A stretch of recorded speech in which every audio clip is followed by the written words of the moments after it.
Quackity quack. We are backity back with another Duck on a Rock Sports podcast. I'm Colin McDonough, joined by my co-host Matt McDonough. Our executive producer Matt We Met is behind the glass for us this evening, which is fitting for this episode because someone should have taught Coach Jim Mora about glass houses. Jim Mora leaves UConn a year after he complained about teams poaching Huskies. He's now going to look to do the same at his new stop, Colorado State. Mora has left us for the Rocky Mountains after 3 bowls in 4 years, rebuilding the UConn football program, and he'll now try to do the same rebuild job at Colorado State. Today's episode, we'll spend more time, though, talking on who is next for UConn football than Mora leaving us in Storrs/East Hartford.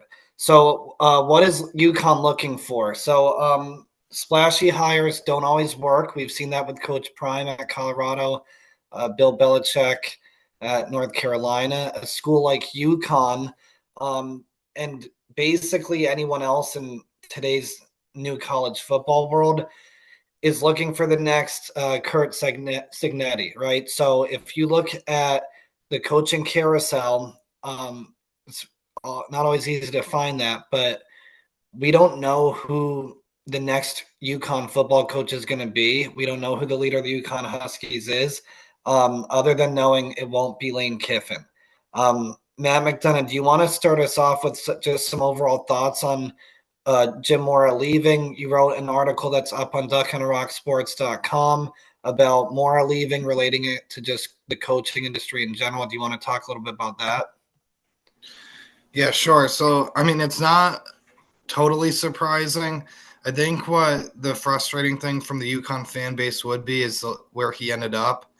At the end of the day, with UConn being a football independent, what you want to build is a atmosphere of coaches using us right now as a stepping stone, unfortunately. Now, that may sound wrong or perplexing saying that directly, but what I mean is because we're a football independent, therefore we're only as good as our next coach to begin with, but also a coach leaving for another job means that the last few years were good.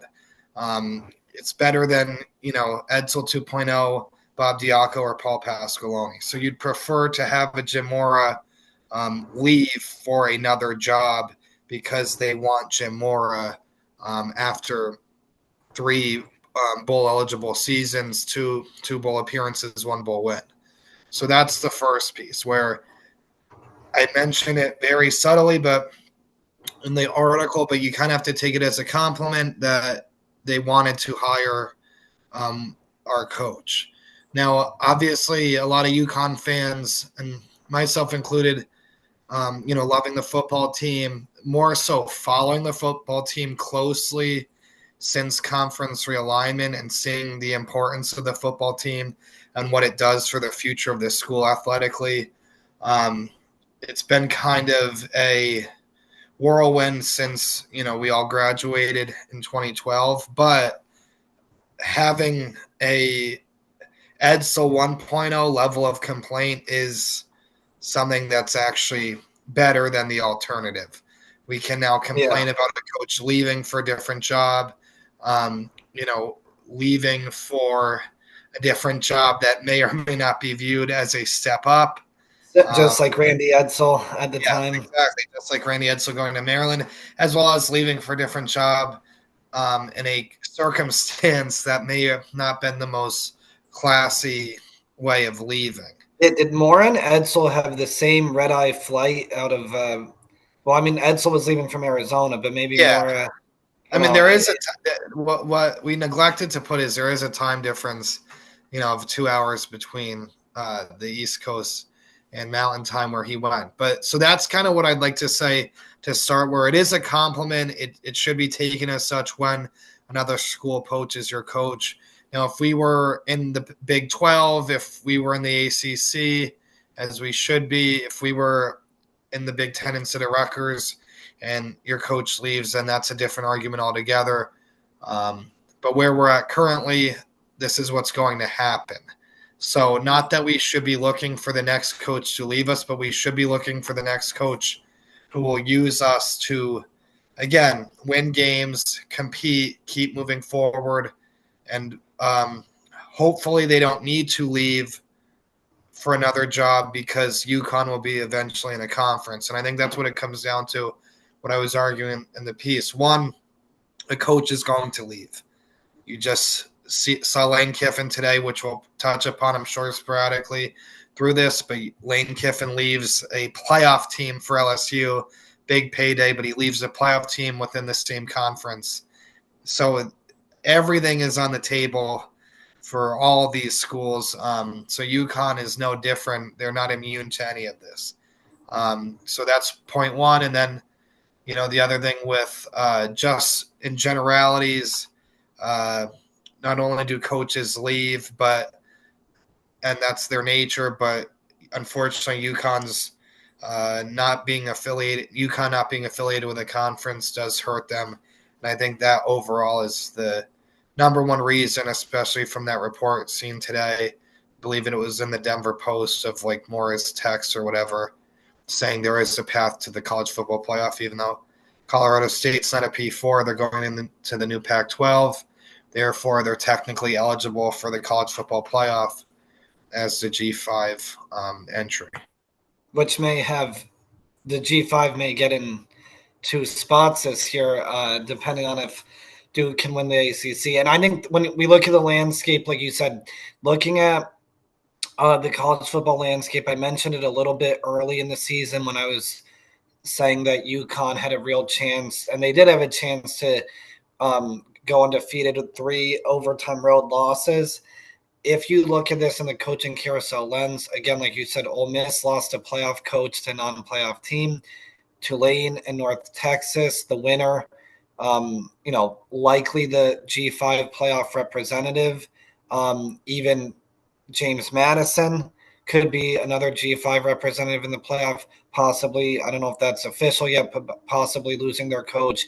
If UConn football in a conference, in a miracle 12-0 independent season, was on the cusp of making the playoff or in this conversation in late November, early December, and our coach was leaving, that would be the dream. We had talked about it even with Bob Diaco, or even when they were in the American. If this becomes a place where the team does well and coaches just leave, then that's a good thing. If it happens to an 11-1 SEC team, Ole Miss, we're lucky when it happens to us. This is the name of the game, except for about 10 to 20 places where it wouldn't make as much sense. So any last thoughts on Mora before we start to look to the future? Man, I have never been ones to backtrack, go back to the past, skip around future, past, and present. So I'm sure this will be the last time we say Mora or even any old people, for at least 10 minutes. So any last words on Mora for now? Well, just to the other thing, and he did release a statement a day or two ago that definitely, I think whatever prompt our executive producer does for our AI art for our website, I think Mora could have talked to Matt. We met about maybe producing a little bit of a more heartfelt statement because it was very flat. I think I should have taken out my editor's pen. I'm not sure if he had correct comma usage in hindsight, but the point is, like, it was a very quick statement with a picture he just found. I mean, he could have used the fen. Yeah, it was a weird picture. Yeah, the picture of him high-fiving Skylar Bell. Like, you literally... Well, wasn't he holding up 3? He could have been holding up the Fenway Bowl trophy. He got carried off the field this year. Yeah, but I think he was holding up 3 days because it took him 3 days to release it. That's why. But he could have had a picture of him holding a trophy for UConn football at Fenway Park. Is not the best college football venue, but at the same time, they did win something of merit, comparatively speaking. So it's just a little weird to me. It took him that long, and that was it. And Mark D'Amelio, who actually hopefully is a future sponsor, he did like a response because he spoke to that point where Mora kind of blindsided everyone and didn't give fair warning to players, donors, etc. on his way out. So I think they were idle this week. He left after their last game of the regular season before the bowl game, which happens every year. That's why people freaking out They about need to players. they need to change the college football calendar, but also go back to that Yeah, but the point. coaches have done this forever. So like it's not, oh, the players, the portal, oh my gosh. This is what coaches do all the time. Is before the bowl game. The season was over in his mind, as well as in a coach's calendar. Like their last regular season game was over. Now, the thing that annoys me is, they have to get the staff in place, get recruiting. High school recruiting and the transfer portal is completely different now. There's not the same schedule as there was. So you cannot tell me that he needed to be in Fort Collins getting his staff in place without doing proper.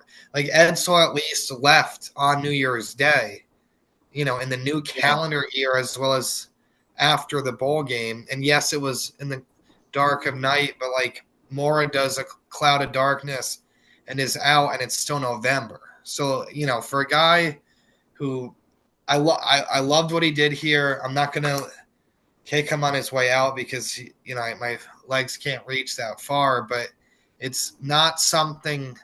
He did incredible things at UConn, especially even winning a Fenway Bowl without the bowl tie-in through a conference. As we've talked about privately, making a pinstripe and or Fenway Bowl has been at the top of the list for the last 5 to 12 years since the pinstripe and Fenway Bowl, I reverse the timelines there, have been created, but without having a conference tie-in and only having a pinstripe bowl tie-in the first year or two. Like the fact that they made it, had a home bowl game pretty much and won it was amazing. I would have loved to see them get another bowl game, whether it's a Gasparilla in Tampa, military in Annapolis, some random bowl in Montgomery, Alabama, or even a lifeline to the Independence or Liberty Bowl because not enough conference teams are able to fill the spots. That would have been incredible, winning a bowl and getting to 10 wins. And then if, I guess he wanted the Stanford job, which wasn't an internal hire, but it was one of Andrew Luck's former teammates. So I think he was definitely just looking to get out without a conference on the horizon. I respect what he did here a ton. He did an incredible job. UConn fans should always be thankful for Jim Mora and what he did as a coach. I loved the first year when they lose the Myrtle Beach Bowl and he's not happy. He hated 6 and 7. He was like, we're going to have winning records, win bowl games, and seeing them do that last year after the 3-9 second season and go 9-3, winning a bowl game, and then this year, or finishing 9-4, winning a bowl game, and this year having a shot at a 10-win season. It made me think he would be here for longer. So but with the openings out west, it was tough to see him staying without the conference affiliation coming. So I think UConn fans have a right to be a little upset with them. As I said in the article, it's the reality of the business. It's what coaches do. That's what they're wired to do. They'll complain about NIL and what the players get while practicing the worst examples as adults themselves. So he's whining about North Carolina taking Yates or whoever they took last year and trying to poach players at the Fenway Bowl, and then he offers a UConn recruit a Colorado State scholarship this weekend. So they'll never practice what they preach. They're always going to be contradictory. They're always going to be hypocrites, living and practicing and preaching double standards left and right. I'm just glad we had him for 4 successful seasons, 3 of 4 successful seasons, and wishing him well at Colorado State, because they're not a direct opponent of UConn. But he didn't leave for UCLA rendezvous. He didn't leave for Stanford or Cal. Colorado State as an outgoing Mountain West revamped Pac-12 member will have a little bit of a hurtful feeling, more so than had he left for a Big Ten or ACC former Pac-12 school, or Big 12 school that used to be in the um, Pac-12. So that's I think where the frustration is he left for Colorado State, not USC. We've done a good job exhibiting the hypocrisy of college football coaches by spending the first however many minutes talking about Jim Mora. So again, thankful to him. Weird / disappointing exit. Now it's time to actually talk names on his replacement. Again, as of recording, we don't know who the next head football coach at UConn will be. But let's throw some names out there. Matt, I'm going to let you throw the first name out there. You want to go over the first name a little bit? We could talk about that. And then, I have a long list. I put it into 3 categories: generic, hopeful, out of the box / internal, and then wild fever dreams. So, give me your first name, Matt. Well, so I have 4 guys that I would look to start off with. One is kind of probably not happening, but 3 up and comers I think who would be pretty good.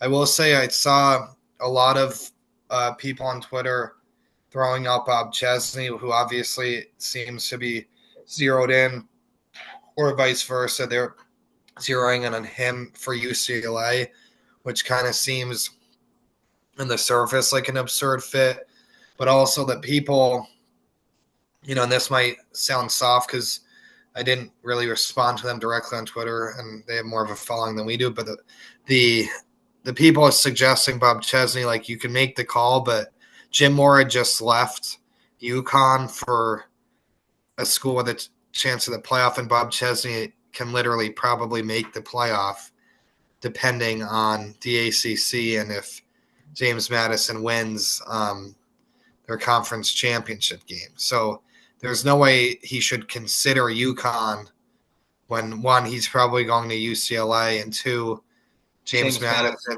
in the Sun Belt's 11-1. It's a better job. Yeah, it's flat out a better job right now, despite his New England ties. He actually coached a couple of our buddies from our, and Matt can agree to this, but from our visiting Newport days with our good pal Chris, some of the Salve Regina kids who we knew from Newport, he coached because he was at Salve from 2010 to 2012, then Assumption, then Holy Cross, did great at Holy Cross, and now James Madison. So his resume is incredible. And you don't have to shout out Chris because he doesn't listen to this. So, well, he might like a post maybe once.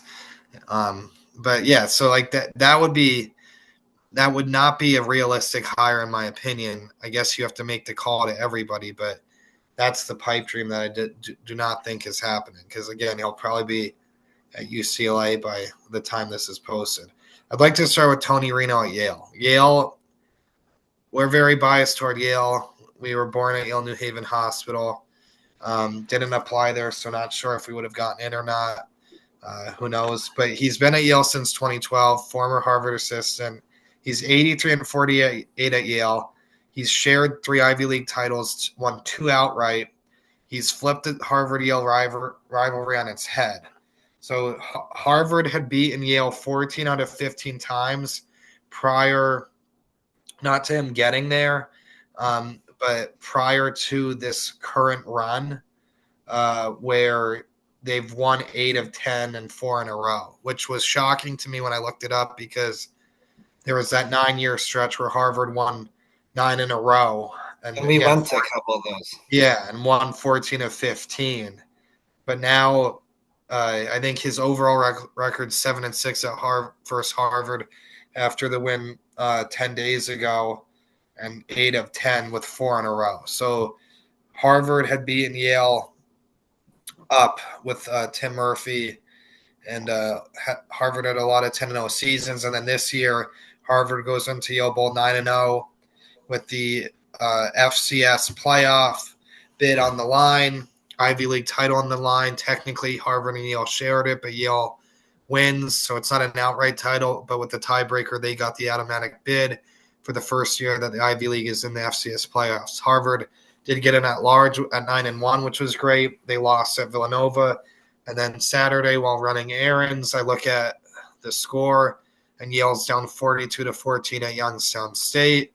Come back, put on ESPN Plus, and Yale's up 43-42, and they hold on with an incredible comeback win in the first round of the FCS playoffs at Youngstown State, 43-42. They come back from 42-14. So Tony Reno has done a great job at Yale. His son, QB this year, a South Carolina transfer, he redshirted at South Carolina. It's tough to figure out what is a redshirt sophomore anymore when you have Joe Fagnon. I thought he had 3 years. Well, so I think after this year. Yeah, well, he's listed as a sophomore at Yale, which is weird because that's a weird thing. They kind of the transfers with the Ivy League. It used to be like you couldn't transfer in, but I guess that must just be a military academy anymore where you can't transfer in. But I swear, prior to this, that I know you can't redshirt at an Ivy League school. So his 1 year at South Carolina, the redshirt year, he's a sophomore in the Ivy League. So I think he would have 2 years eligibility Ivy League, but I'm guessing if he transfers, he might have 3. That's how I'm reading it because he didn't play it down at South Carolina. No, I think if he transfers, he has 3 years remaining. Yeah, but if he stays at Yale, he only has 2, and then could be. And this is the other thing. Depending on what Yale does against Montana State, which again, they're not going to be favored. They could get crushed, but they were getting crushed by Youngstown and come back and win. But do the Renos say we've done everything we could at Yale? Tony is the coach, getting again 5 total Ivy titles and having at least a playoff appearance, and then even his son being, I want to go back to FBS where I started, staying in Connecticut and this would possibly be a situation where they both might say we could do something here, right? I think it's a fan. I think it's going to be a family decision. Yeah, and Tony Reno was on my list. But Dante Reno isn't some prolific passer. No, they have a great running back. Yeah, that's what Yale does. Even though they have turf now, I miss the old days where they just run it on the grass at Yale Bowl. But he's still a good QB. And again, he experienced a season in the SEC. He's won the Ivy, beaten Harvard with his father, coach at Yale, made the playoffs, won a playoff game. Therefore, you would think maybe, okay, I get back to FBS. He went to Cheshire Academy. Not sure how much UConn was in his sphere or on his mind. Probably not much. I think the one thing holding the decision back is, do you play 2 more years at Yale, then can have another year as a grad transfer at FBS and have the Yale degree, or do you transfer after 1 year at Yale, do the Jeff Van Gundy, and then get a degree somewhere else? I know we love our UConn degrees, although, Colin, I think you still haven't found yours since you've lost it a while back. But we loved our time at UConn, but the Yale degree probably holds a little more weight. So I think it is going to be a athletic, academic, family decision. But I think Tony Reno definitely has to be called and kind of see how he responds to it. All right, so Tony Reno was on my list as well. So do you want to go through another name, or do you want me to say one of mine that maybe is over?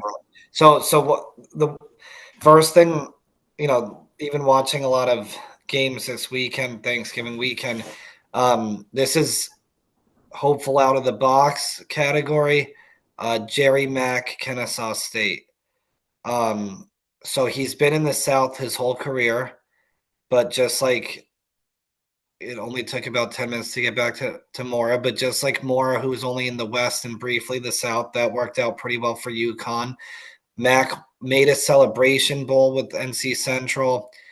He went to Tennessee and was an assistant, went to the NFL. As a Jacksonville Jaguars assistant. Back at the head coaching job, Kennesaw is 9-3, 7-1, heading into the Conference USA title game.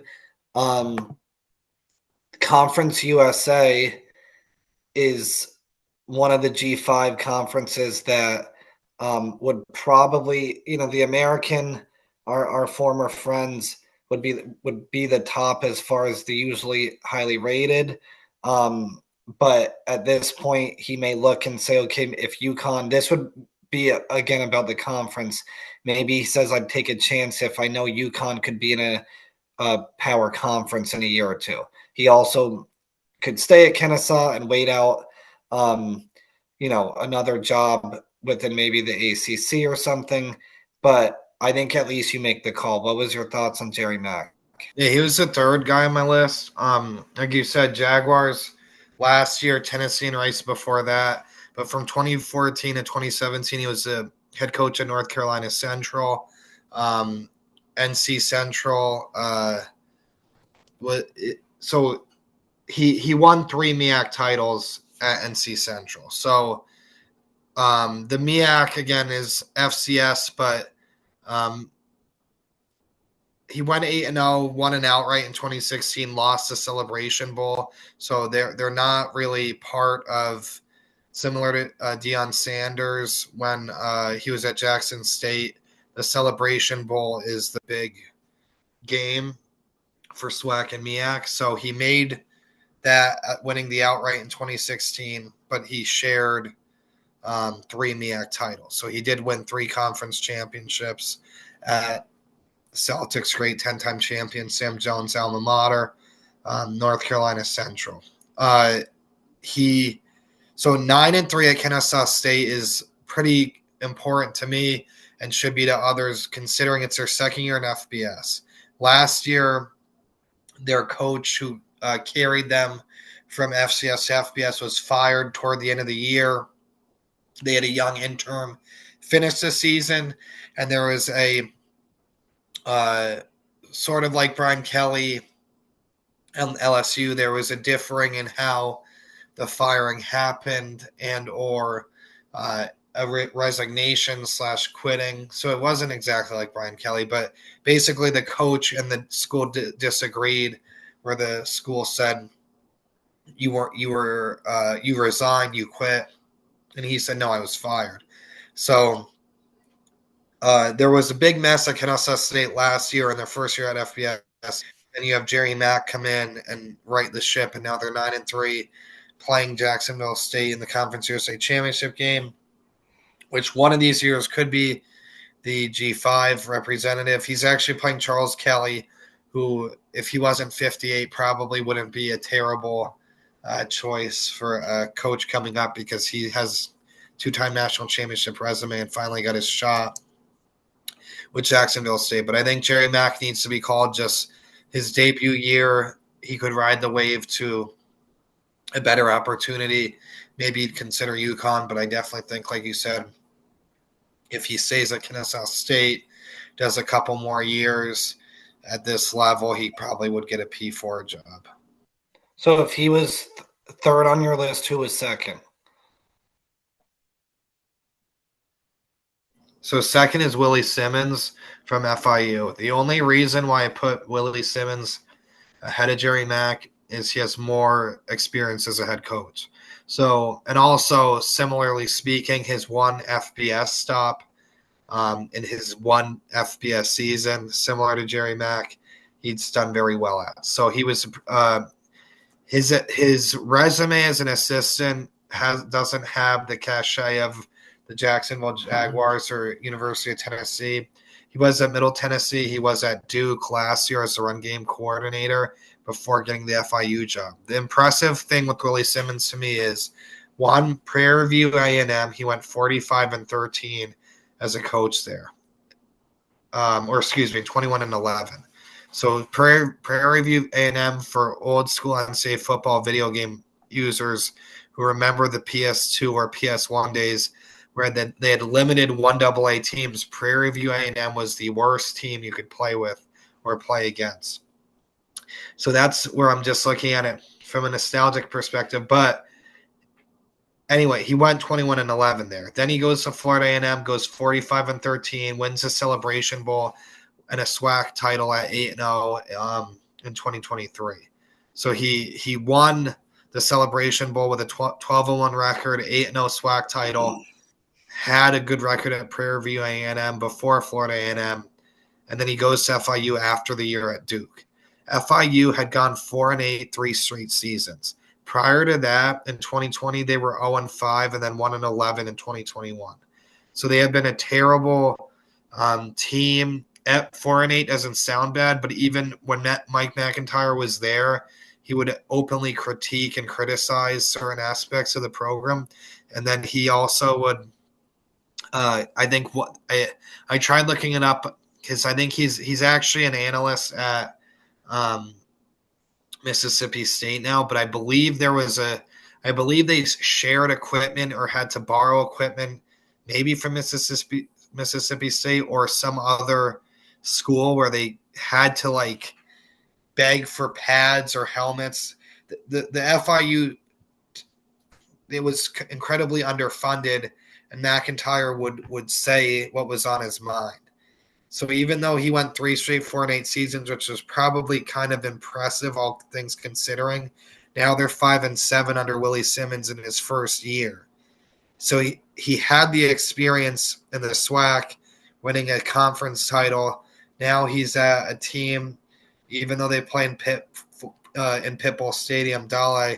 It's a team that's, Pitbull had the debut game. It's a team that plays in front of empty stadium with not a lot of fans in Greater Miami. All right, well, I think FIU is Miami proper, right?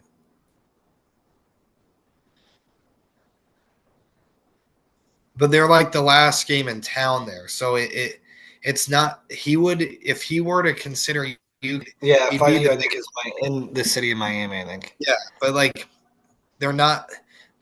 I think he should look to. I mean, Well, and I just to think interject. yeah, Go. I think the job he should go for is USF, but I think if he doesn't get the USF job, that seems to be opening with their coach going to Auburn probably. I think UConn should try to go after a guy like him, a guy with head coaching experience. Yes, it's at a lower level, but he's rising up through the ranks very quickly. And I think 7-5 at FIU is very impressive to me, all things considered. Well, and again, like I said at the top, the goal of most schools right now, especially a school like UConn, like Indiana, has just had their two best seasons. After being the most losing team, a basketball school, and they're in a major conference doing this.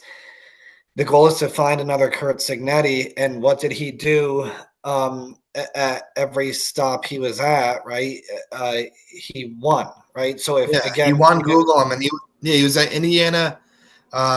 Before Indiana, he was at Pennsylvania, James Madison, Elon, and then IUP, Indiana University in Pennsylvania, and and has he never won had it a all every losing stop. season. Like you said, like trying to find like those types of coaches, again, like Willie Simmons has that just winning pedigree. Like he's never had a losing season. And again, like that's the goal, to try to find someone who would be like that, like Kurt Signetti. Basically, for those types of coaches, the hire might not move as many people. But at the same time, the goal is to move people during the season. And in UConn's case, to try to make sure that we're sustaining what we're the level we're at and taking it at least 1 to 2 steps further, whether it be a better record, right? We have a chance to go from 9 wins to 10, or to get into a conference and compete in that conference. All right, so moving on from external candidates for a moment, I just want to go over two internal candidates. One's probably more obvious than the other. So Gordon Samus, the interim head coach. So he obviously took over right after Mora left. Some people are saying he should be given the chance to become the head coach. Um, I'm not that against an internal hire because if they're a part of the rebuild that Jim Mora helped to do, keeping them for continuity is fine with me. Samus, again, the UConn offense, we've mentioned it. You mentioned it in the article. I mentioned it earlier in the year on a podcast. Has been awesome, right? Multiple award nominees. Joe Fagnano with a great season. Incredible stat line of 28 touchdowns, 1 interception. Skylar Bell, Bolitnikoff, finalist. It doesn't look like the fan vote. He was ahead for like half a day, but it looks like I think Jeremiah Smith, the Ohio State fans, woke up the last week. But again, Samus should get a lot of credit for this offense. And he is a guy that, he has ties to the Northeast mainly in his career. He played at Virginia. He coached there, VMI, Lafayette, William and Mary. So he definitely deserves a chance to be in the mix and to interview. I think the other thing that would also make it even more appealing to me, again, some of these bowl games, especially in the NIL transfer portal era, they are exhibition games with a trophy. But if we get a matchup, no matter what bowl it is, if it's a matchup with another Power Four school like last year, beating North Carolina by 2 scores was good, right? So if we get a matchup with another Power Four team, even like I would love us to see Pitt, play Pitt in a bowl game, but just any Power Four team and he wins, and the players like him, consider it, right? That's my first internal recommendation, and my other one is probably more out of the box. Would be Kashif Moore. Obviously, Moore was a receiver for the Huskies during the glory days of Edsel 1.0. He's been the wide receiver coach. So if Samus gets credit for the offense as offensive coordinator, we can credit more for some of the Skylar Bell's incredible play this year too. And if you think, well, he's never been a coordinator, he coached previously at Cornell and Albany. So again, been in the area. This wouldn't be just a complete out of the ordinary thing for him to take over with no coordinator experience. So obviously, you think of some of the examples of that we can look to say, okay, if people say to me, well, that's not a good idea, he's never ran an offense, he's not a coordinator. Dabo Swinney was never a full coordinator for a full season, right? When he took over Clemson as interim head coach / offensive coordinator, he was a position coach, wide receivers, right? He at Alabama, he never coached more than just position groups, right? Another example that we can look to say, oh, if people are like, oh, well, this won't work, Kashif Moore, etc. Oh, he's too young and he's never been a coordinator. Another person who was barely in a sense of age-wise, older than Kashif Moore when he got hired was Marcus Freeman. So yes, he had DC experience, but again, he was, he's not even 40 yet, which kind of makes us wonder what are we doing with our lives. But again, if you hire Kashif Moore, you have an example of Dabo Swinney who didn't have coordinator experience, and then Marcus Freeman, who was hired in his mid-30s. And again, we're not Notre Dame, we're not Clemson, but why not try it? If again, I don't have all the ins and outs of what's going on inside the locker room game plan. Sometimes that's used as an excuse, but if players like either Samus or Kashif Moore, again, after this great offensive season we've seen, that's been exciting to watch. Like you mentioned in the articles, Skylar Bell numbers that rival Donald Brown's as an offensive player. Maybe not go past them, but I'd be fine with either of those as internal hires. What do you think, Matt? Yeah, I think Sam's definitely. I mean, he's getting the chance now. So as you said, if he does well in the bowl game, recruiting again is weird. So like with the portal with high school prospects, it's tough to the February the days of the February standalone signing day has kind of ended, and recruiting is very cloudy. So retaining the class is not what it used to be as a phrase, but I think he definitely, as you said, if the current players like him, again, the current players though are fleeting as well. But if they play hard for him in the bowl game, especially if they have a chance at a good bowl, which unfortunately I don't think is going to be the case with Mora gone. Although players entering the transfer portal can play in the bowl, I think UConn kind of loses some steam and momentum to get a pinstripe bowl bid, even though they are 9-3, and Fagnano and Bell would play. Hopefully. But that's kind of a bummer with Mora being in Fort Collins. Uh, I don't think they're going to have the momentum they did before. But if Samus wins a bowl game, like even Gasparilla would be probably against a good team, that would definitely be a good uh, interview as well as just a nice audition for him. But I definitely think he should be part of the formal interview process. Despite, I think they should definitely have a wide-ranging search as well. And then in terms of how Samus has done as an offensive coordinator, the offense has been so much more watchable and more successful with him taking the reins than previous coordinators over the last decade. Even when the team's been kind of decent, it's still been with Samus much more entertaining than previously. And then Kashif Moore definitely would be, in my opinion, the best internal choice. Just based even on the fact that, and he's a great guy, but the fact that he's a UConn alum, and as you said, if he's the guy who you think he has the potential, being inside the locker room with him, in being an administrator in the facilities, um, and knowing his work ethic, if that's the guy who would be a good young choice, I don't think there's anyone better in terms of resume and UConn ties to lead them through the next wave. Even though we did say you'd want your coach to move on and up, him being a UConn alum might be someone who would be willing to stay. More so for the long haul, as well as hopefully be the guy to lead them into a conference eventually, hopefully sooner than later. So for a couple more, not internal names, but UConn alum names. I think it was said on the ESPN or Pat McAfee show.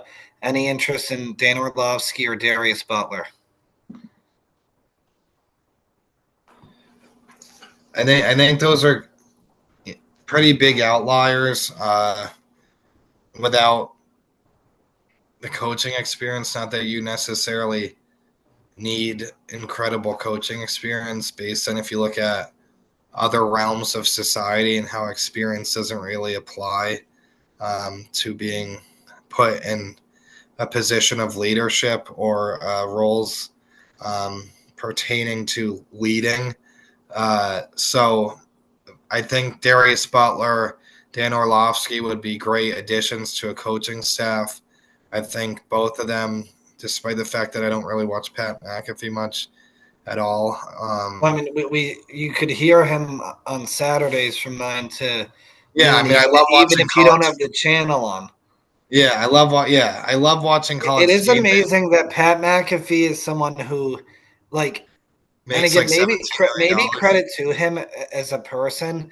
If you miss two chip shot kicks, right, Yeah, that blow West Virginia's best chance to make a national championship game than they probably will ever have against a bad Pitt team and lose by 4 points. For him to have his life be talking about sports, and now with Lee Corso leaving game day being the centerpiece on the best college pregame show and talk about college football every week. I mean, I guess it says something about his ability that I think neither of us possess to move on from things in life. So it's kind of impressive. And I think he did allude to, when they went game day went to Pitt, alluding to he never, he'll never get over those kicks. But it is just an impressive thing. Other than that, he is not that impressive to me. He's a blowhard, but he is a Pittsburgh guy too, and I know game day for him was kind of complicated. But yeah, I mean, I don't watch his show. I know Darius Butler is a contributor on there. Yeah. And I know Orlovsky does great in what I've seen.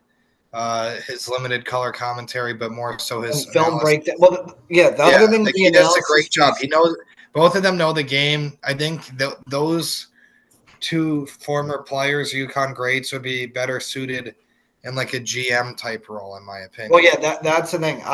So thinking about that, right? Football, as far as coaching, it requires probably the most coaching experience comparing it to baseball, basketball, hockey, etc. For that former players can just take a job. A great book that I've yet to finish, Skipper, by the late Scott Miller, I believe, the author, talks about the different baseball managers throughout baseball history and how obviously now we see today so much cohesion and collaboration with front offices. College football is now a sport with front offices, even college basketball to an extent. So like that point would be Darius Butler or Dan Orlovsky being in a GM role would be cool. Would it ever get to a point, even in the NFL, we haven't seen this, college football or the NFL football in a way is just a sport that the coach needs that experience more. Would it ever get to the point that like a GM, would be kind of spearheading personnel decisions and in-game decisions? Probably not in football.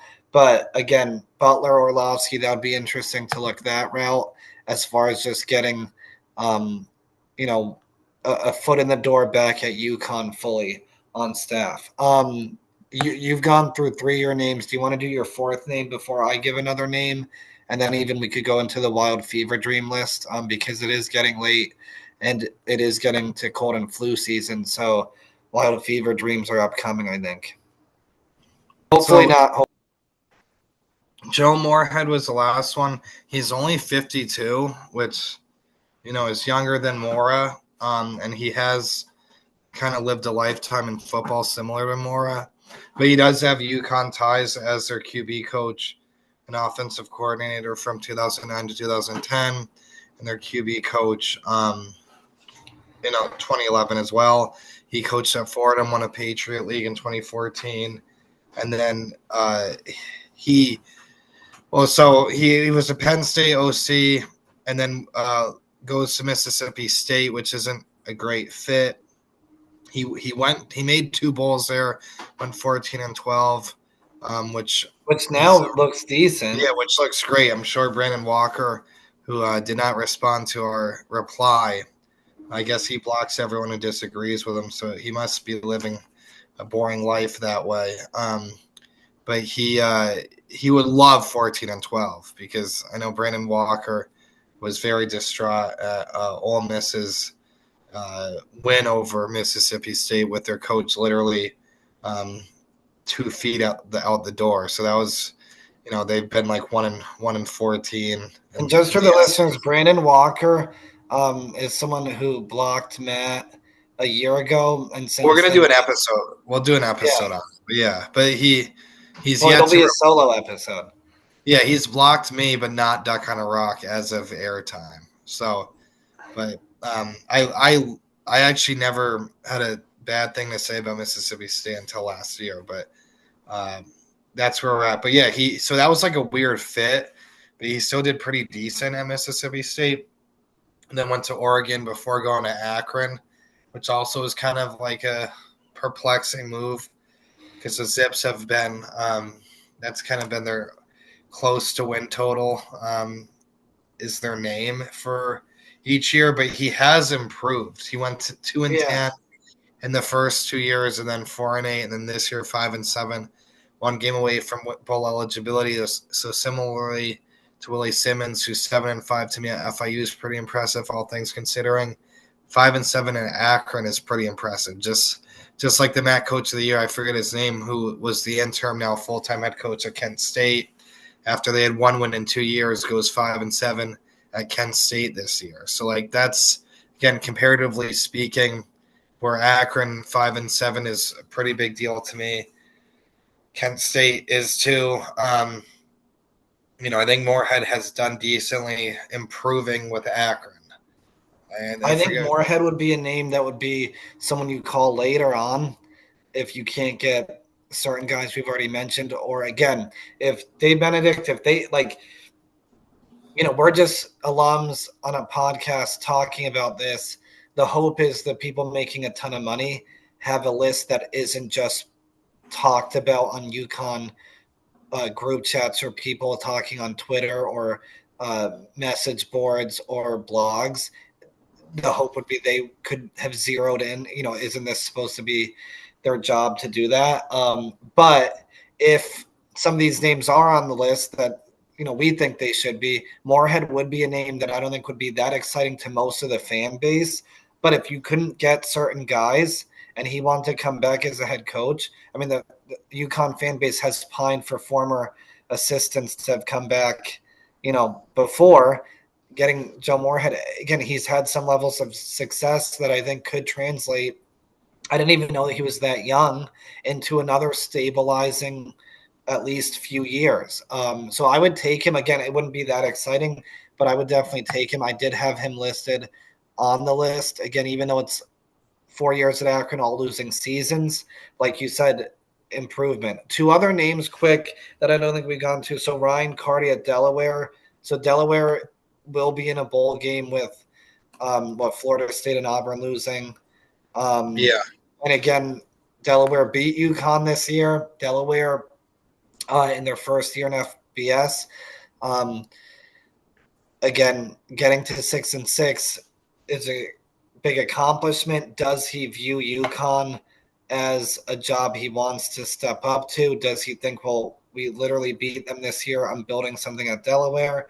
The main gripe I have with what they've done at Delaware this year is wearing midnight black and white uniforms without any blue and gold, and also wearing them at times during the day. I think their last game, that seems like Matt Campbell Iowa State decision. So maybe he's holding out to eventually go out west. But would Ryan Carty be a guy you'd be interested in possibly? I think it's a long shot because he played at Delaware. He was a backup when they won it in 2003.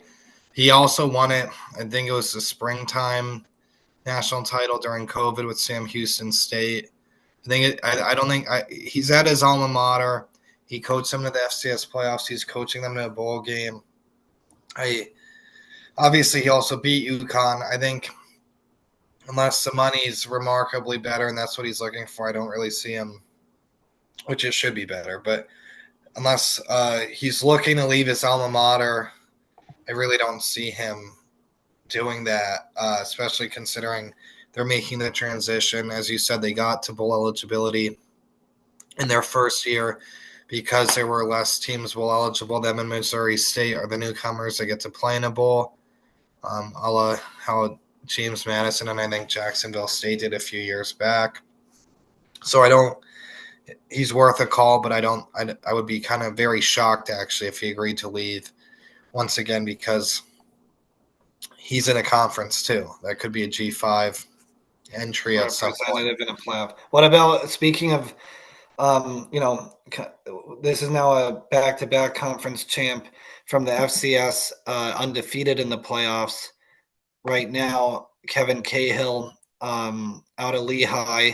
He has New England ties, played at Springfield, coached at Maine, coached at Yale. He's done a great job at Lehigh, going from 2-9 to 9-4 to 12-0. And again, would he view this as a chance to go to FBS, even a place that is stable for him to come in and try to keep his momentum that he's had at Lehigh? I'm not sure. Again, I think Cahill's worth a call. I saw some people on Twitter talking about him. I think that would be a name that, again, would be in the Signetti realm of trying to find the next type of person who could come here, whether it's FCS, another, G5 area. Cahill would be a name that you at least have to talk to. Do you agree with that? Yeah, I think he's more realistic and not better than anyone else. But as you said, he kind of has the Signetti upward trajectory right now. Lehigh, not that I don't love like the term little Ivies and stuff, but like Lehigh is in the Patriot League, good academic schools. But he in his 3 years there, they go from 2-9 to 9-4 to 12-0, beating Lafayette last week, making the FCS playoffs 2 straight years. I think that's kind of the more realistic as well as possible pick. And then, if, as you said, his resume, he is from New York, but I think he coached at Springfield in Maine, as you said. So went to Springfield, so there is a New England ties. But yeah, definitely more so the fact age 46, like that would.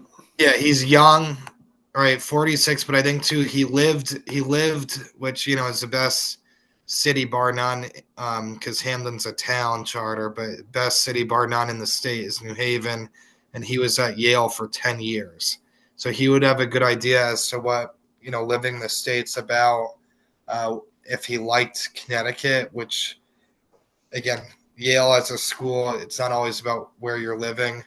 Or if you like the state, I guess it is in Jim Mora's mind, it is clearly. But if he lived in Connecticut 10 years, perhaps he would want to live in Connecticut again, and be coaching at a higher level.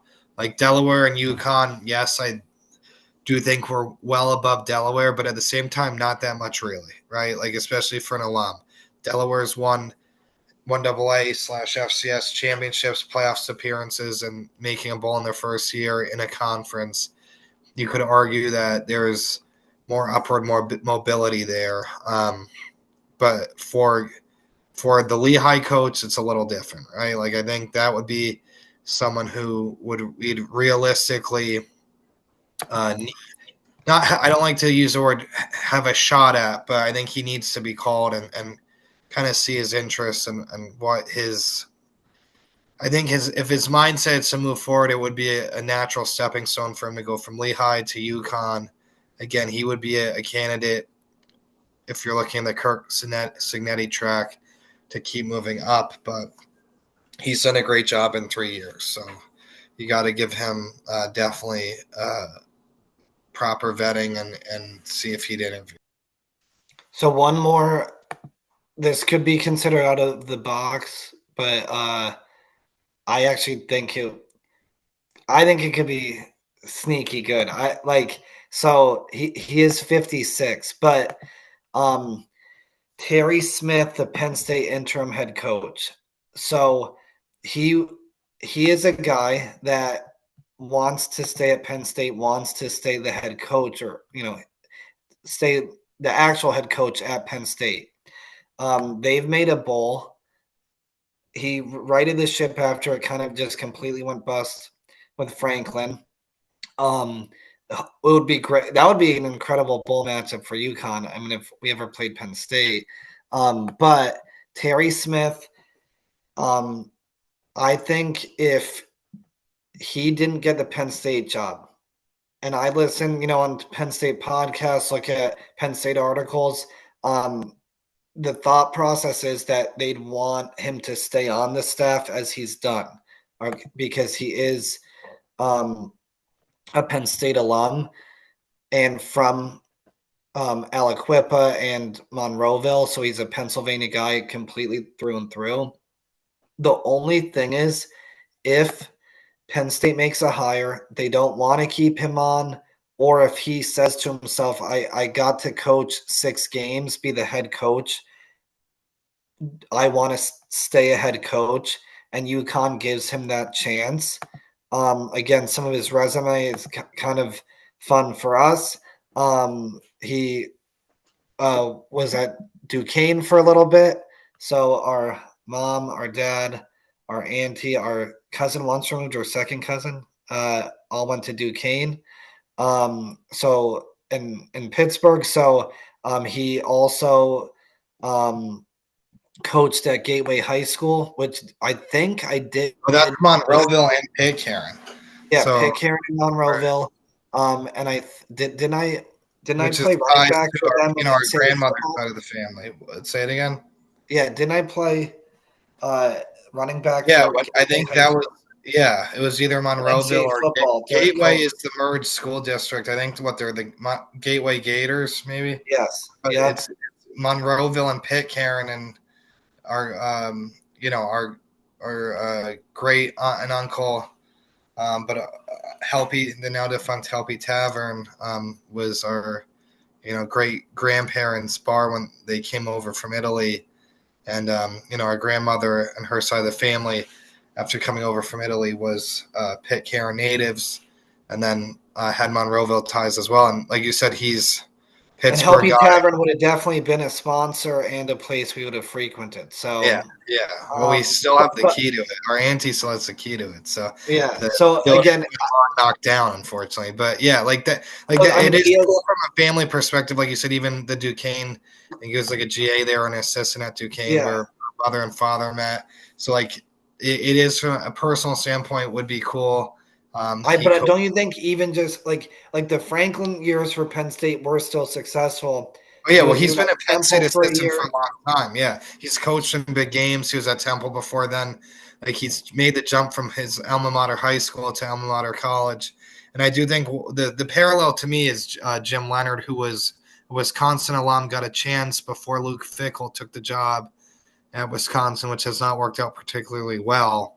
But Jim Leonard coached Wisconsin to a 4-3 record. He made a bowl game with them, wanted the head coaching job, did not get it. He doesn't get the full-time job. Like Fickle and an interim ends up like dually coaching the whatever it was called then at Chase Field, which is now the Rate Bowl, guaranteed rate, whatever it was. So he left Wisconsin not with a strained relationship with his alma mater. And now and Jim Leonard had a 10-year NFL career. I think he's now with the Broncos, who are playing as we're recording this, as an assistant. And he, I believe, played for them as well. But he wanted the job at his alma mater, led them to a bowl game just like Smith is now. Didn't get it. Bridges seem to be burned there. If Smith wants a job, doesn't get it, and as you said, doesn't feel like he'd want to go back into an assistant role under the new staff, or And as this may part of be the his only way to parlay into a head coaching role yeah. ever. So So if you ride the wave, stay in the right, like he's Northeast. doing, and he again Temple guy, or sorry, Penn State guy who has experience at Temple.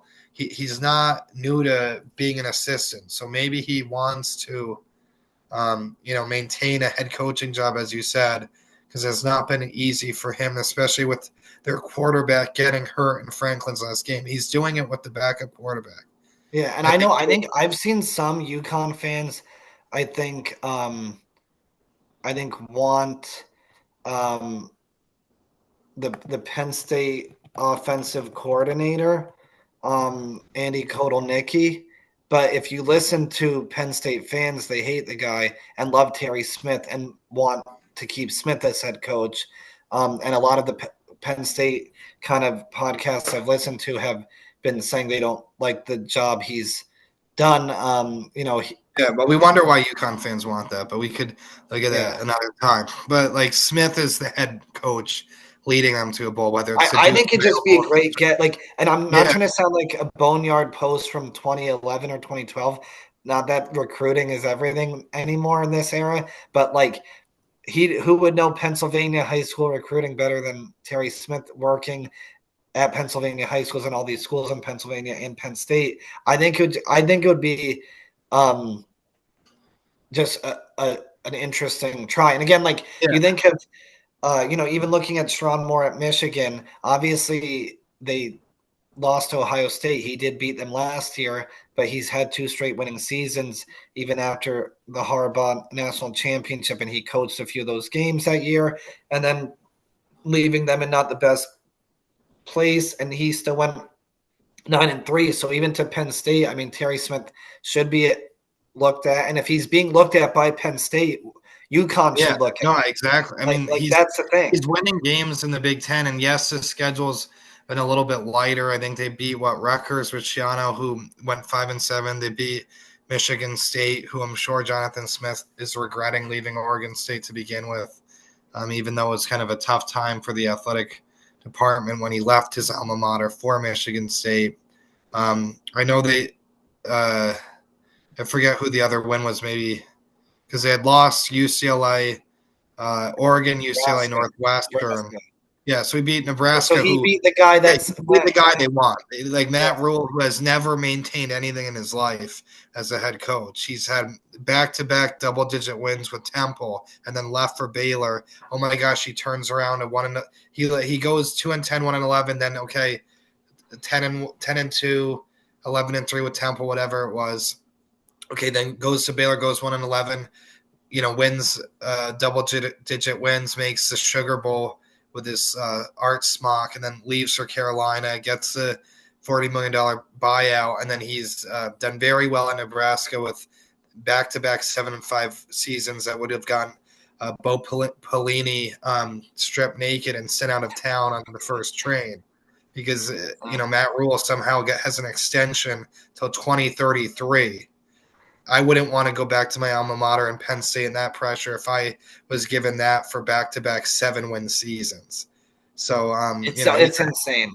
It's yeah, insane. and there's people who think he's some great coach or rebuilder, but when you rebuild it and then you go to the next one, yeah, you could build something, but are you maintaining it? Like let's see what he does in Nebraska. Because I don't dislike Nebraska. I think it's a incredibly intriguing state in terms of college football and how they support that team through lean years. But the fact that Bo Pelini got fired for 9 wins, just like Ralph Friedgen got fired at 9 wins at Maryland, and neither of which have really made it back to that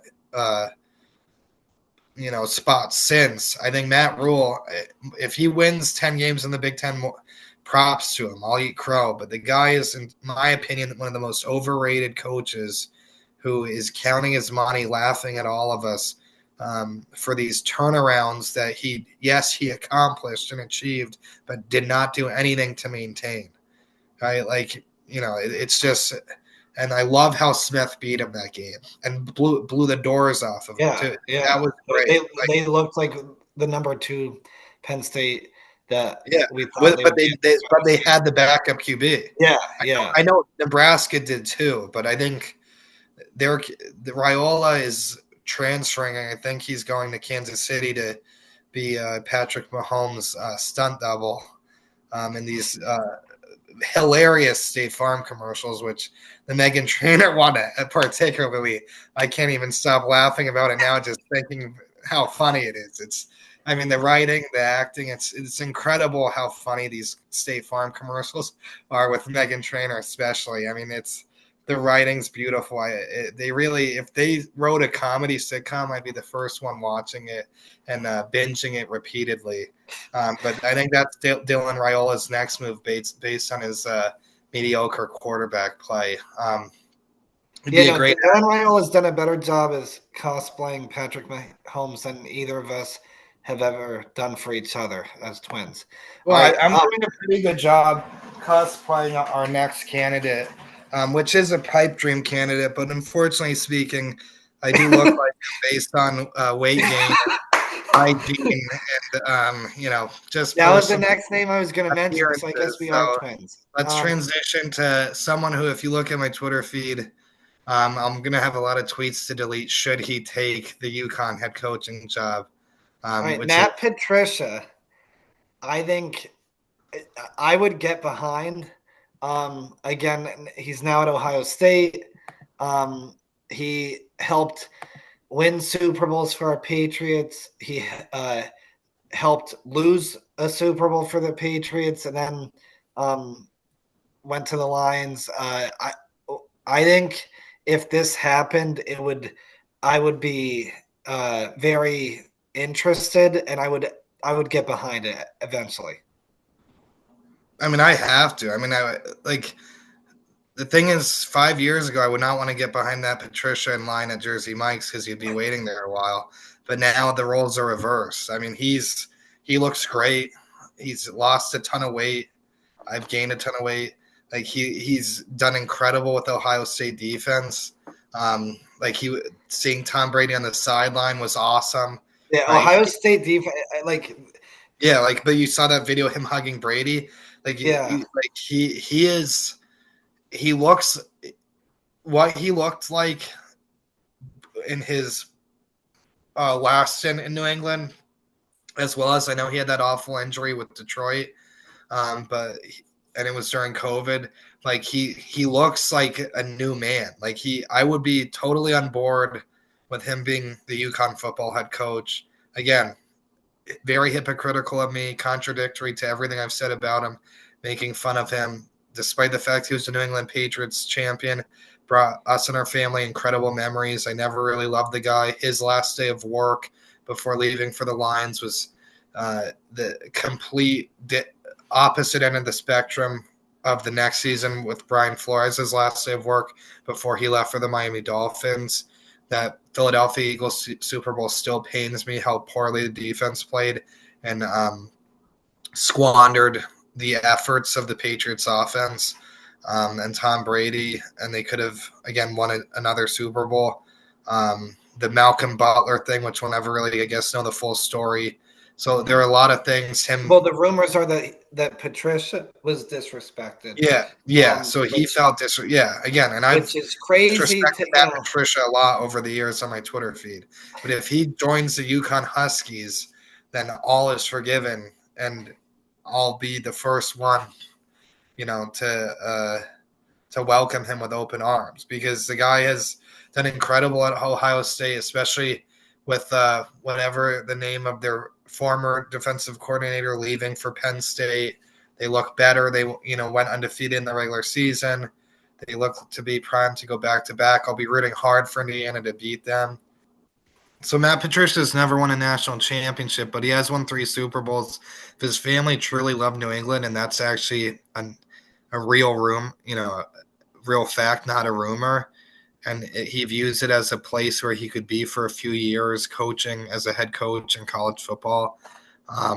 Again, he probably would be best to say at Ohio State, try to win a national championship, parlay it to a better job. But that would be great. And again, like I said, I will take back because I've said a lot of them, every single bad word I've said about Matt Patricia, both as a defensive and offensive coach. Again, as I said, also as because of his weight, hopefully he could give me some diet tips at the next coach's interview show at Wooden Tap or something because he looks great. He's coaching great.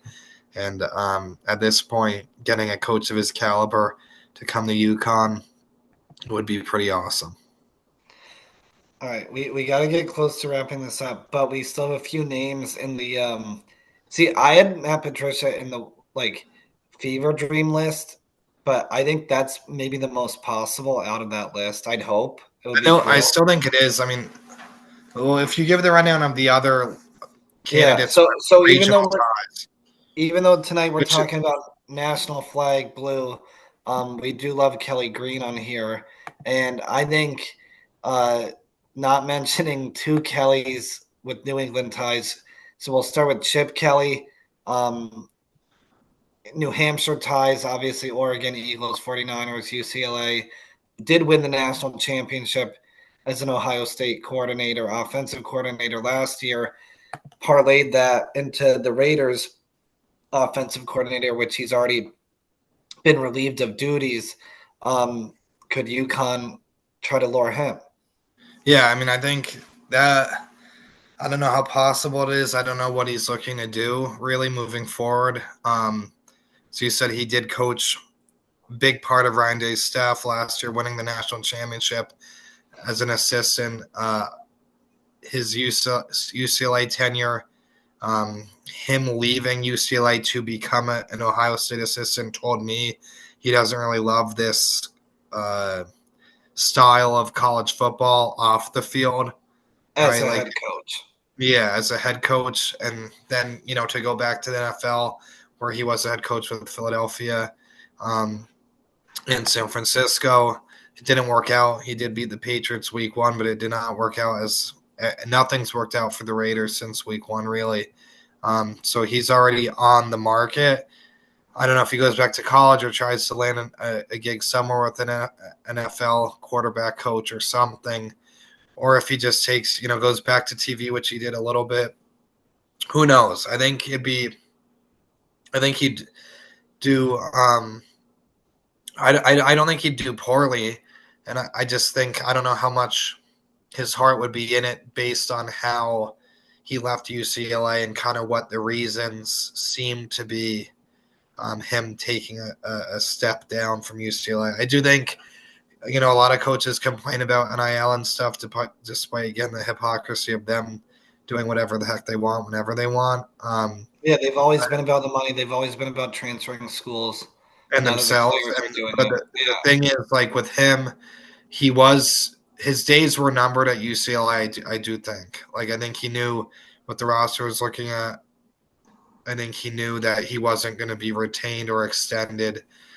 He had been close to getting fired before, so I think he could have used NIL and other things as kind of the excuse to leave a head coaching job and become a coordinator. But also, I don't think he would have been still at UCLA today as their head coach, regardless.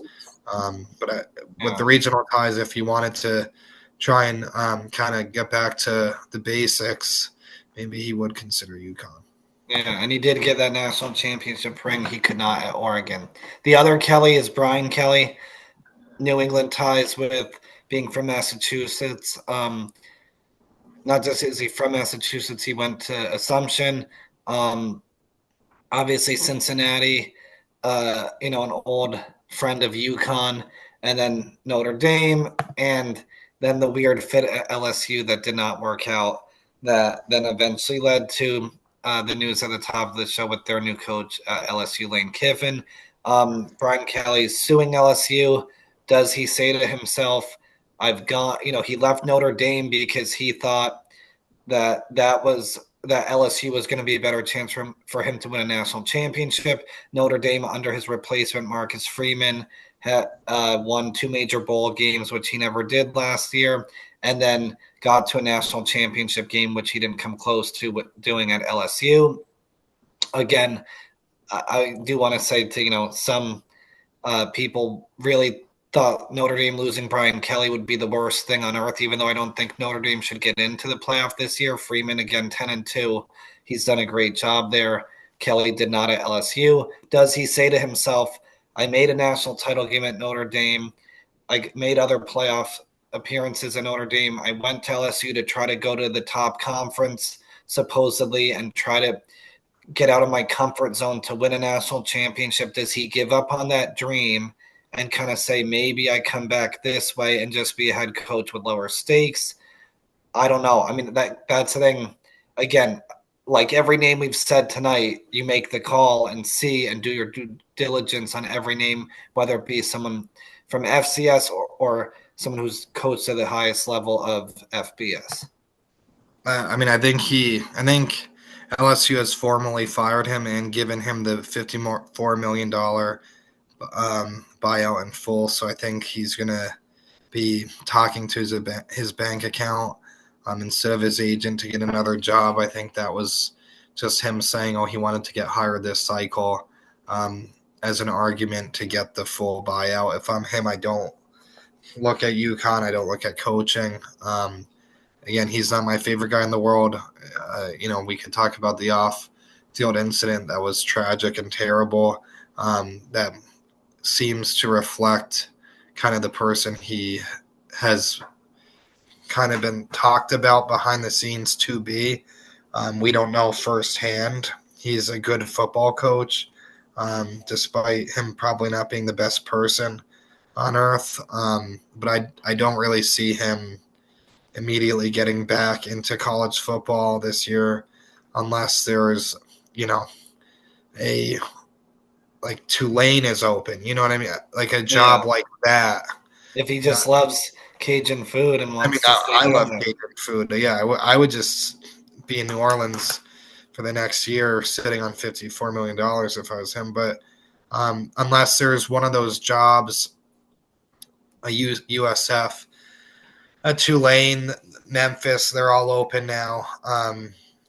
That he Where could use that as a springboard rather than yeah, you. where he wants to go there next. But I Still, don't most see. of those are weirder fits, like to me. Well, he wouldn't Like, have to. because He wouldn't have to put on a fake accent at UConn. I'm just saying. no, I don't know if, especially after the embarrassing, disappointing way LSU ended, if he's going to jump back into the ring. And not that UConn's a total rebuild by any means, but it's just not the best circumstances for a coach. One, trying to win a national championship, like he said he was trying to do at LSU, but two, again, the regional aspect is the one thing in our favor. Like he doesn't have to put. He yeah. could keep Well, his I'm kind of thinking Boston this is accent. yeah, and Mike from West Roxbury, we mentioned the Boston accent last episode, but um, I I'm wouldn't almost consider him a realistic candidate at all. Is what I'm no, saying. no. Well, and even as I mean, I that's say what this, this segment is. It's not well, realistic. It's the pipe yeah, what dream. pops into my head is Bill O'Brien speaking Mike from West Roxbury at Boston College, where it's like, oh, well, he's kind of done his high level stuff. He comes back to a region he's familiar with, and then, look how that's working out. So, Yeah. okay. So, any other unrealistic candidates you want to throw out there before we go rapid fire and finish this thing? No. Well, I no. Let's do rapid fire. Finish this thing, and then All I right. will So say again, my someone closing who piece. who also had an off the field issue, John Gruden. No, So absolutely not. No. okay, so we're not, since we are in a Twitter war with Brandon Walker, we're not going to go down the bar stool route um, to John Gruden. But maybe if he was, almost getting hired at Tennessee, maybe that rumor mill could lead to some protests. I would get UConn on the news. What about I think as bad as North Carolina's looked, Bill Belichick, if he wants to come back to New England and bring Bob Diaco, that tandem at Rensselaer Field. I mean, Lane Kiffin might be bringing Ed Orgeron back to LSU. So, maybe Bob Diaco, now that there are games on Nickelodeon, maybe he gets a second crack at wearing the those red pants and the Yukon button downs if he still Yeah, has those. he looked like a waiter and or manager at a nice Italian restaurant, and Yeah, but I um, don't think Bill Belichick would be the one deciding any move based on what seems to be the case anyway. yeah. But So yeah, I think honestly, out of all these, and who knows what Gruden wants to do. I mean, he has his platform. He's kind of like the barstool version of Rex Ryan, where it seems like any time, like Rex Ryan with the Jets, it's like yeah, Gruden having a microphone, he's able to say like, "Oh, I'd love to coach in the SEC again, or I'd love to coach in the NFL."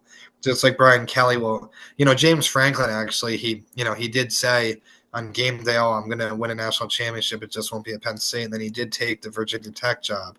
So maybe Kelly does try to get back into it, but I think if he wants to win a national championship and he wants to come to UConn, then maybe Dan Hurley or Gino Auriemma will add him to their staff, and then he'd have a shot at it. But I think Gruden definitely is. These are just crazy out of the box candidates that are just for fun here. But it's yeah. fun to Well, talk. the last two names on my list, crazy out of the box candidates. Um, One name is the highest form of royalty in college football history, and the other is the highest form of royalty in UConn football history. So, Nick Saban, obviously Do he we never have the comes. AI image that we could project out there? Yeah, yeah. Nato behind the glass made a beautiful AI image of the greatest college football coach ever. coming to UConn, and Saban has talked about UConn this year before Mora left, of having the Huskies have a good year on College Game Day, and Saban did get interviewed by Pat McAfee and was very confused as to why Jim Mora would leave UConn for Colorado State, saying, I don't know why he'd do that. And I think he mentioned it on another show the next day. So maybe Nick Saban secretly loves the UConn Huskies. And, this is his, the greatest NFL coach of all time has had a very odd last stop. Maybe the greatest college football coach and Belichick's friend will have a very odd last stop. Well, his wife is Miss Terry, right? So Yeah. similar to Belichick seemingly having someone calling the shots according to what's in, the tabloids. I believe something more credible and true is that Nick Saban's wife, Miss Terry, does call the shots, hence his retirement. College game day, I know it's on location, so I don't believe he's spending much time in Bristol, Connecticut at all, despite the fact I know they have the Charlotte place too, despite the fact that he's on the ESPN payroll. But I think Nick Saban would be better suited for something more administrative in his retirement than a return to the sideline. But as we said, we have the AI art that is very well done, and I think if it's posted around the same time the Jim Mora to Colorado State news leaked and broke overnight, that there could be some sleepy-eyed people squinting and seeing that AI image of Nick Saban in UConn gear, a cartoon version of him, and thinking that it's true. So maybe that's the next breaking news from Duck on a Rock, is that Nick Saban has agreed to be UConn's head coach. The last name I do think he should say, and then we should close up shop, because the long-winded tangential podcast of the coaching carousel definitely does need to be concluded. Edsel 3.0, but not Randy Corey. I was going to say, because is Randy Edsel, I hope he's doing well wherever he is. I know Yeah. Well, I think he's people, gone to Stanford games to watch Corey. yeah, and he's an avid golfer. So I hope he's, doing well on his drives and short game. But yeah, I mean, anyone, as you said, from the Edsel family, just a group of Edsels coaching, similar to how when Jim Harbaugh was on his suspension, it just seemed like they were just calling anyone the interim coach, including his father, who somehow I think got a national championship for that year. If we just have a horde of Edsels on the sideline, and it is Edsel 3.0, maybe third time's the charm after the first time was great, but the second time not so much.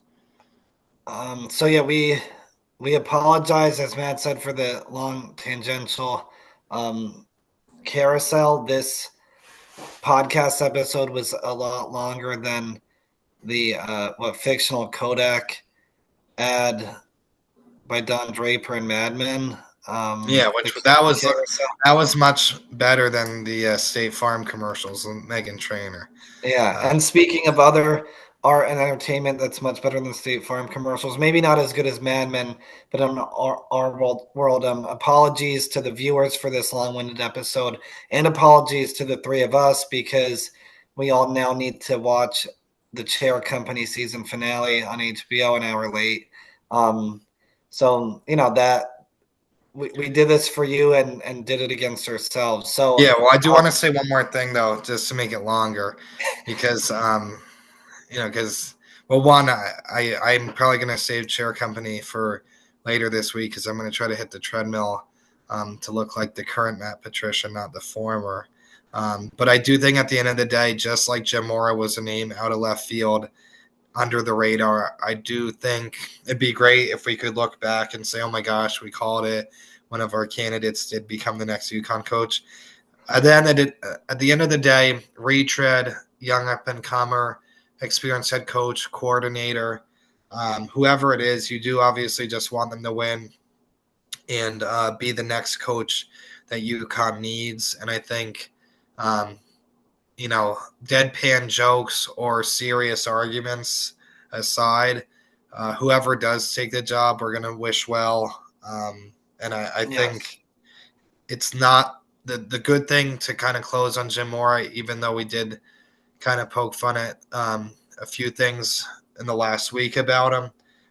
It is not in the dire place it once was. So it should be a more attractive job than a few years ago, and I hope more people consider it, even if Dave Benedict has his candidates in mind. I would hope that there would be more agents reaching out on behalf of their coaches than Dave Benedict has to kind of send feelers out for. So, um, that I think that's kind of the cool part about this, despite the fact that it's a bummer Mora left and they're searching for new coaches at whether it's one of the people we mentioned or not, or just someone who we can't cover every FCS and FBS coach and coordinator. It's going to be fun to see who does take the job and steps into a role that's much better suited and well placed for advancement than it was a few years ago.